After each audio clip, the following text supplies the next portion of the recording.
Hello mga idol! Welcome back! Ako nga pala si JD Lasiste, OFW dito sa Saudi Arabia. Papakita ko nga pala sa inyo ngayong araw kung saan ako kumukuha ng tubig pang map namin sa estasyon o panglinis mga kalangis. Dahil nga pala malapit sa amin itong car wash mga kalangis ay dito na nga pala ako kumuha ng tubig. At dahil libre na rin dito yung sabon mga kalangis, pula nga lang yung sabon nila dito.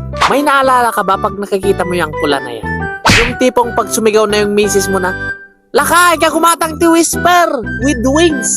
Aray ko, ibig sabihin nun, red flag yung asawa mo mga kalangis.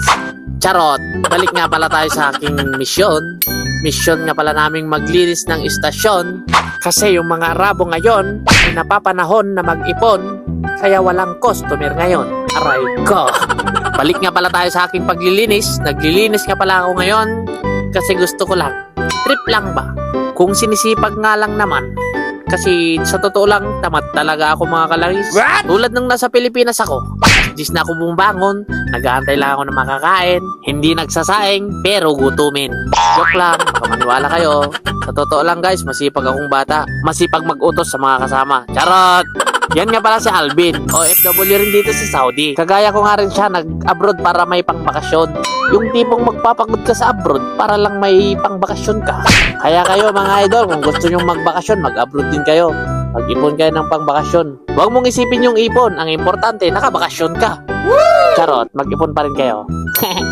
Ito nga rin para si Richard Salazar, OFW rin dito sa Saudi Arabia. Nag-abroad nga pala siya dahil sa kagustuhan niya lang makasakay ng eroplano. Isa nga pala siyang tireman dito sa Saudi Arabia mga kalangis. Pinapalitan niya yung mga naplatang gulong ng eroplano. Naplatan kasi yon.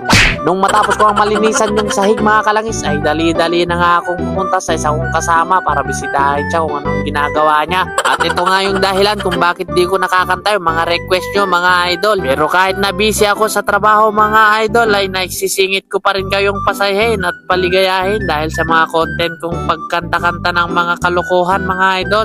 Alright, hanggang dito na lang muna mga kalangis. At dahil oras na nang dating ng mga customer dito mga kalangis ay tinigil na rin namin yung paglilinis at asikasuhin yung mga customer.